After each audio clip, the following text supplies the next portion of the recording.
না, ও তোমার কাছে যাবে। ও এতক্ষণ চুপ করে আছে কেন জানো? কারণ গিফটটা পেয়েছে বলে তাই। ইচ্ছা করছে। তাই না মামা? তাই তো, একটা কিছু কথা বলো।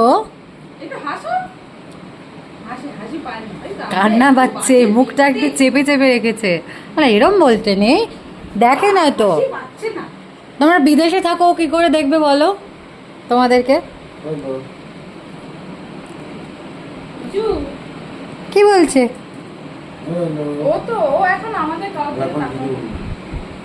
ওই নিয়েছে।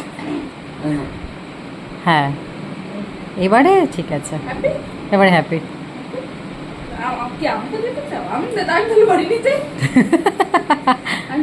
বলে একবার আমার হাতে চলে এলে সেই গিফট আর পাওয়া যায় না, তাই না? মা ব্লগার, বল মামা।